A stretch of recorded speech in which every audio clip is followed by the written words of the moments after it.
Leímos al comienzo en San Juan, capítulo 16, versículo 33,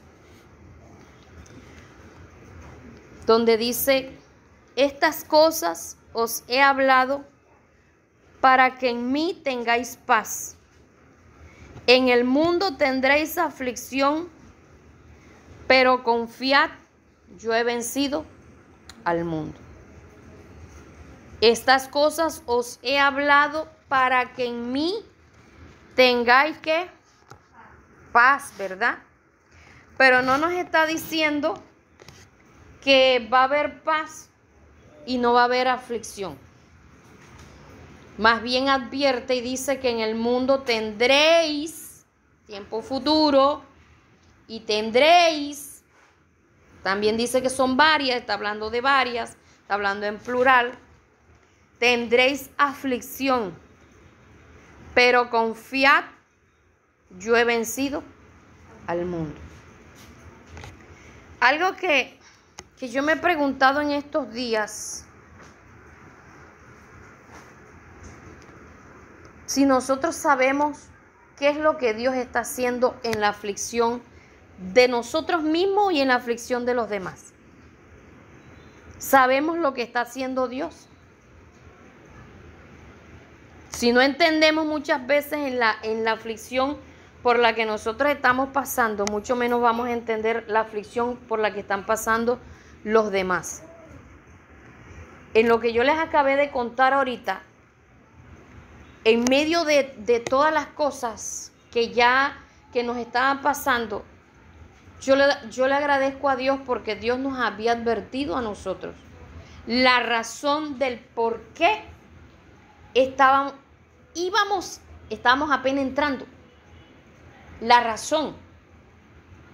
Y una de esas razones, me acuerdo yo que la hermana a quien Dios usó, le dijo a David: porque te voy a permitir pasar por dificultades, porque la fe que tienes no te alcanza para la fe que necesitas en lo que yo te voy a usar. ¿Sí me hice entender? O sea, la manera como Dios lo iba a usar necesitaba una fe firme,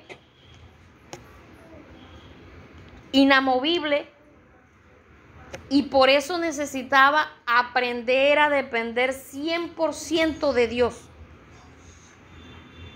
Y si algo yo he visto, que David, cuando empieza a orar por alguien, cuando David empieza a ministrar liberación a alguien, ya él cree que Dios hizo la obra.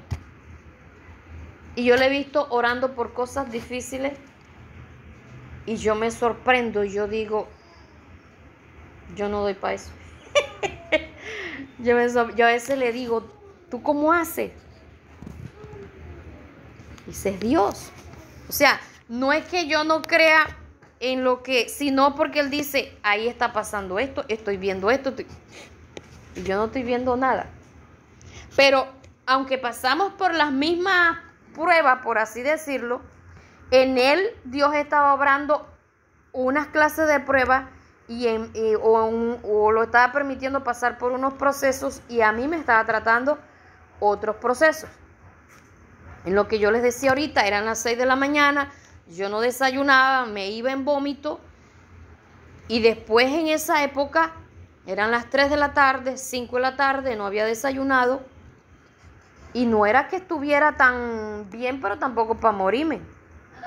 Así me iba a las 3 de la tarde para el clamor en la iglesia, salíamos a visitar a las 4, regresábamos a las 5:30, medio nos cambiamos la ropa sudada y para atrás otra vez para la iglesia a las 6 a orar, y salíamos 8:30, 9 de la noche, confiando en que Dios no nos iba a dejar acostados a dormir sin haber comido. Y eso no es fácil, hermano, no es fácil. Pero Dios hizo milagros con el estudio de los hijos, Dios hizo milagros con los uniformes, Dios hizo milagros sorprendentes. Pero era necesario pasar por ahí, a pesar de que Dios nos habló, nos dijo muchas cosas que iban a suceder. Me acuerdo yo que un día llegó un profeta a la iglesia y señaló para donde yo estaba y dijo, mujer, tienes un corazón valiente. Yo volteé a mirar para ver quién era. Dice, sí, tú. Me dijo así. Yo le hice así yo. Porque mujer cobarde en la vida he sido yo, hermano. Y me dijo, y tendrás el corazón valiente para lo que va a venir. Y aún en medio de tus dificultades tendrás palabra para darle a otro hermano. Eso no es fácil. Los hermanos hermanita, como Dios te habló de bonito. Y yo decía, sí, no es que Dios me está dando una advertencia, lo que viene es cosa seria. Entonces, uno que ha vivido toda su vida mal y que Dios le esté hablando a uno que le va a ir más, peor, hermano, eso no es fácil. No es fácil. Pero la pregunta es, ¿qué está haciendo Dios? Aquí en el texto que leímos, dice que vendrán, que tendréis aflicción. Pero si usted se va a Mateo capítulo 18, versículo 7, dice, ay del mundo por los tropiezos, porque es necesario que vengan los tropiezos. Pero ay de aquel hombre por quien viene el tropiezo. Cuando viene un tropiezo es una dificultad. Si usted, Mateo 18, 7. Si usted se tropieza con una piedra o con algo duro, le da duro, ahí en el dedo le duele, se arranca la uña. Hace unos días me tropecé y me dolió hasta la rodilla, me golpeó, fue el dedo gordo del pie. Y yo me retorcía del dolor porque el dolor me cogió hasta la rodilla. Entonces eso es lo que dice la Biblia, que cuando un miembro del cuerpo se duele, todos los otros miembros del cuerpo también se duelen. Pero ¿qué pasa nosotros la iglesia? Nosotros la iglesia, cuando hay un miembro de la iglesia que está afligido, que está adolorido, nosotros comenzamos a decir muchas veces cosas que no sabemos. Yo les he contado la historia de una vez que me encontré con una hermana antes de entrar en la prueba de la cuchara alta. Yo le dije, hermana, ¿y usted qué dieta hizo? Que si está delgada y yo quiero hacer esa misma dieta, porque he hecho de todo para adelgazar y no he podido. Me dijo, ay, hermanita, usted no sabe lo que está diciendo.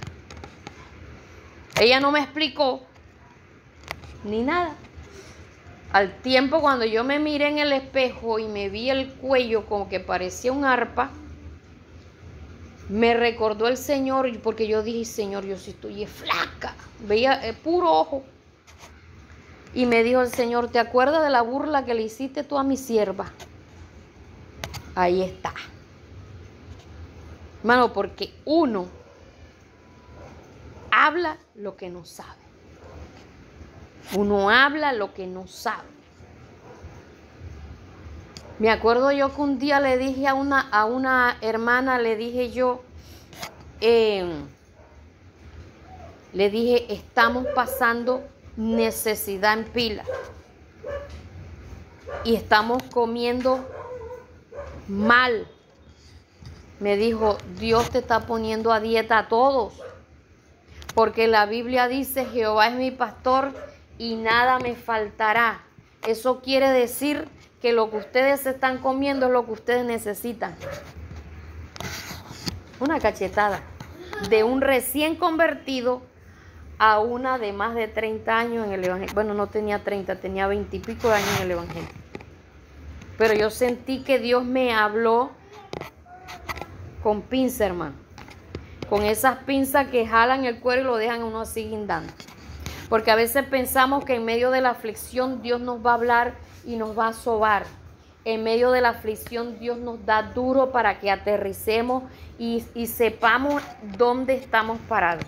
Y que sepamos quién es nuestra roca. Amén. Pero también necesitamos aprender que es necesario las dificultades. Y también dice 1 Corintios capítulo 4 versículo 5. Así que no juzguéis nada antes de tiempo, hasta que venga el Señor, el cual aclarará también lo oculto de las tinieblas y manifestará las intenciones de los corazones, y entonces cada uno recibirá su alabanza de Dios. No juzguéis nada antes de tiempo. ¿Sí encontraron la cita? 1 Corintios 4:5. No juzguéis nada antes de tiempo. Hermanos, a nosotros no nos gusta que nos digan: usted está pasando por esa dificultad porque usted es un esto, un lo otro, y uno que medio sabe lo que está pasando y que a veces uno no sabe qué áreas Dios le está procesando, a uno eso no le gusta. Pero nosotros somos muy buenos para decir: es que fulano le está pasando esto porque no ora. Fulano le está pasando esto porque es desobediente. Fulano le está pasando esto porque no diezma. Fulano le está pasando esto por castigo de Dios. Por castigo de Dios. A fulano lo otro. O sea, hermanos, no juzguemos nada antes de tiempo. Decimos, mire, muchos cristianos que han criado a sus hijos en el Evangelio no ven que eso fue algo que Dios, por su infinita misericordia, permitió que sus hijos no se apartaran del Evangelio. Y ellos piensan que lo que hicieron lo hicieron correcto y que sus hijos por eso son evangélicos. Y que los hijos de aquellos que se descarriaron porque los papás no le dieron buen ejemplo, porque los papás esto, porque los papás lo otro, porque no sé qué. Hermano, ¿qué sabemos nosotros lo que Dios está trabajando en la vida de ellos? ¿Qué sabemos nosotros? A cada uno, yo les decía ahorita, que a cada uno de los miembros de la familia Dios les procesa cosas diferentes. Por lo menos en mi caso, me acuerdo un día que yo estaba dirigiendo el culto y yo estaba adorando al Señor y yo le decía en mi mente, yo le decía: Señor, ¿qué pasa con mis hijos? ¿Y sabe qué me dijo el Señor? Porque yo en mi mente yo le decía: Señor, yo les dediqué tiempo, yo les enseñé la palabra, yo les inculqué tu palabra, yo no los obligaba a ser evangélicos, siempre les hablé de tu amor, les hablé de la recompensa, del buscarte, del obedecerte, pero también les hablé de las consecuencias de la desobediencia, del pecado. Y el Señor me dijo: porque les estoy tratando el orgullo a ambos. Porque si los hijos de ustedes fueran evangélicos, la arrogancia de ustedes estuviera, mejor dicho, por encima de todo. Ay, ¿usted sabe lo que, hermano? Uno dándoselas de mucho. Los hijos salen estudiosos y muy evangélicos, muy espiritual. Usted sabe, hermano, el pavo real no cupiera ya la cola del pavo real por la puerta. Pero ¿qué nos ha tocado a nosotros? Baja la cabeza, mete la cabeza en el hueco, porque una de las cosas que ha querido el enemigo es cerrarnos el pico para que no hablemos, avergonzarnos a nosotros para que no hablemos, porque eso también ha sido otro trabajo del enemigo, tratar de destruir. Pero ¿sabe qué ha estado haciendo Dios también? Me de acuerdo que me lo dijo en Valledupar. Me dijo: sierva, veas lo que veas, no importa a dónde se hundan tus hijos, de allá Dios los sacará. Y lo que Dios le ha permitido a cada uno, en donde ellos se han metido, hace parte de la formación ministerial que ellos tienen. ¿Dónde pensamos nosotros que Dios va a formar a alguien allá afuera? Pensamos que Dios va a formar para el ministerio a alguien dentro de la iglesia.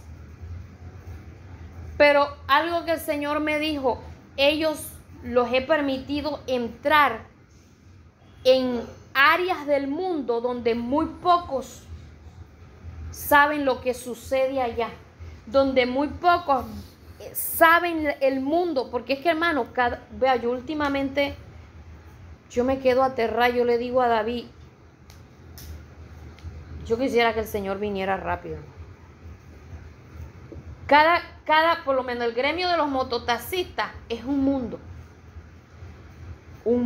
que allá se mueven muchas cosas. Los que estamos acá, que ni siquiera nos montamos en moto, no sabemos qué sucede allá. ¿Sí o no? Sí. ¿Ñañe? El gremio de los taxistas también tienen ellos allá un mundo, hermano. De las enfermeras, de los médicos, de los profesores. Hay cosas podridas allá, hermano. Y se necesita que alguien vaya y los rescate. Que alguien vaya y les diga, ¡ey! Por ahí no es.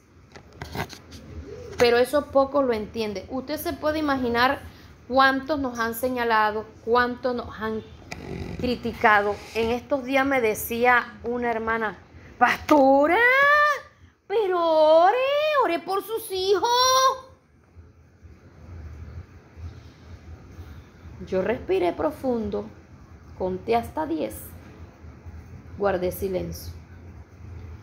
Al rato me pregunta, pastora, ¿y a usted dónde le duele? Le dije yo, ¿dónde no me duele? Y me eché a reír. Entonces comencé a contarle lo que por encimita les conté ahorita a ustedes, le di el proceso. Y me dijo, pastora, pero es que usted no ora. Ore, que usted tiene un Dios poderoso que sana.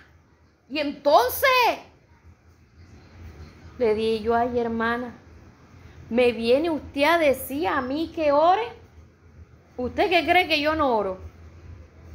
Le dije, hermana, todas las veces Dios no actúa igual. Yo llevo años orando para que el Señor me sane de colesterol y triglicéridos, y el Señor hasta ahora no me ha sanado. Y no es que yo no crea que Él no tiene poder para sanarme. Yo creo que Él tiene el poder, pero pasaron los años, claro está que seguí comiendo como si no tuviera nada. Pasaron los años y ahora me ha tocado recurrir a la medicina. Estuve en la medicina convencional muchos años hasta que me di cuenta que esas pastillas lo que producían era cáncer. Y yo dije, Señor, me voy a la medicina natural, provéeme, hasta que Dios está obrando. ¿Ya? Comencé con el dolor en las rodillas. Esa propaganda que sale, que el hueso hace... Eso es verdad. Eso es verdad, hermano. Entonces, y yo, Señor, sáname, Padre. ¿Qué dijo el médico? Ya su artrosis está avanzada y ya cualquier pastillita por ahí no le va a funcionar. Yo le dije al médico, pero si yo no estoy vieja, yo estoy joven, o sea, ¿cómo voy a estar yo con artrosis en la rodilla? Me dijo, eso le da a cualquier edad, eso no es por vejez. Ya. Y yo que siempre digo que estoy joven, y yo ahí digo, Señor, ahora me va a tocar reconocer que estoy vieja. No, Señor, nada que ver. Entonces, mis amados, esto no se trata de que la persona no ore, de que esto, que lo otro. Se trata de que hay procesos. Cada proceso que yo he analizado en mi vida, un día el Señor me dijo, porque te estoy permitiendo pasar por cosas para que entiendas y ayudes a las hijas en mi pueblo. Procesos, hermano, que cualquiera, y muchos me han dicho que eso ha sido por pecado, y toca guardar silencio.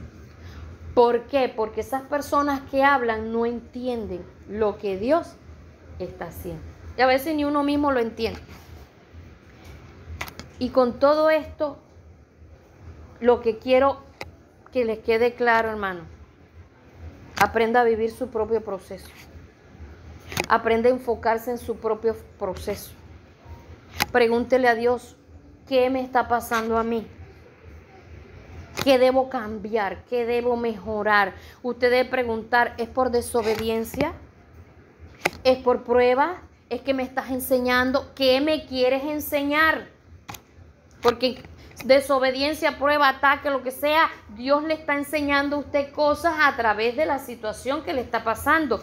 Nadie pasa por situaciones nada más que porque sí. Algo Dios le quiere enseñar. Entonces usted pregúntele a Dios qué es lo que Dios le quiere enseñar a usted. Pero cuando se trate de los demás, usted observe, calle y respalde en oración.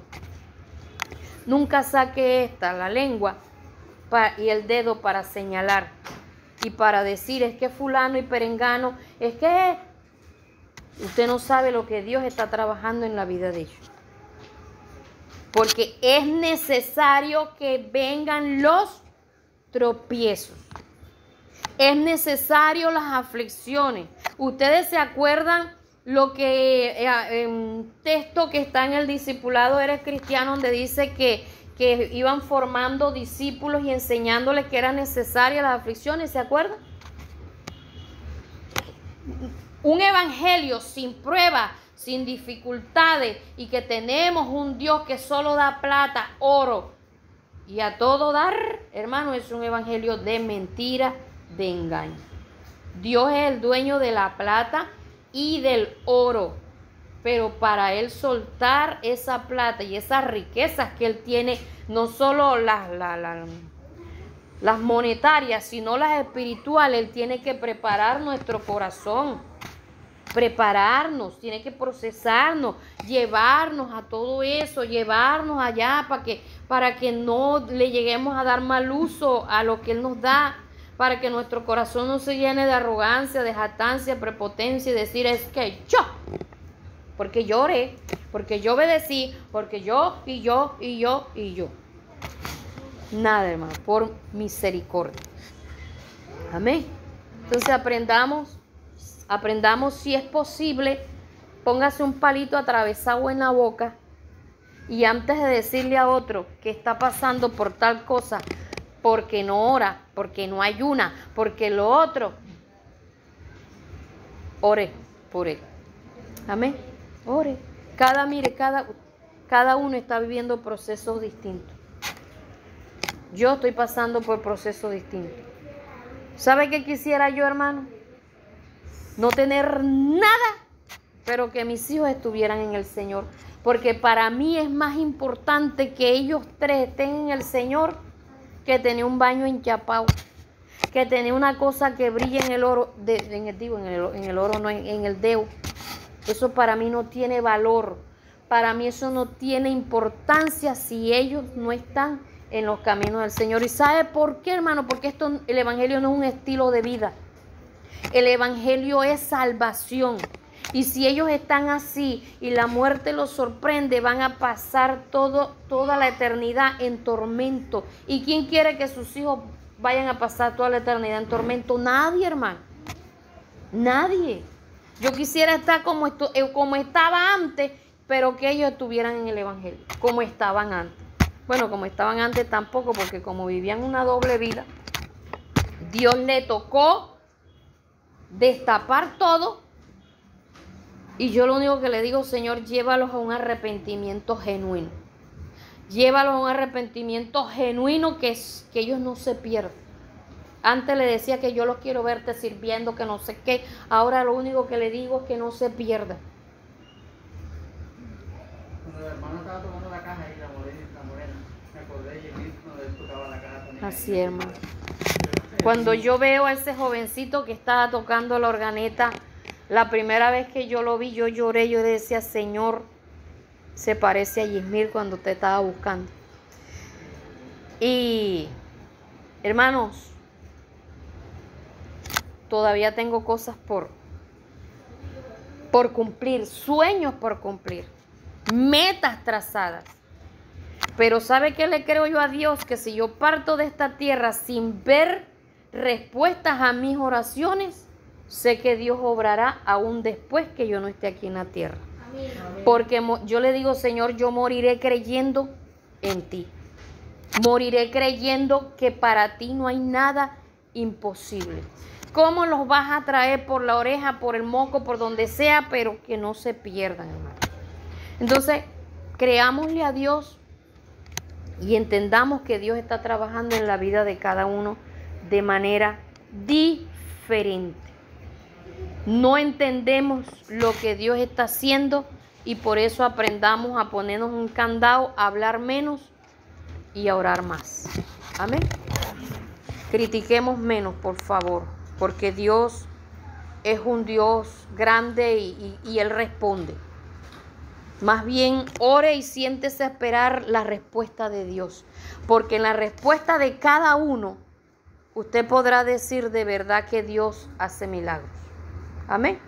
Vamos a estar de pie.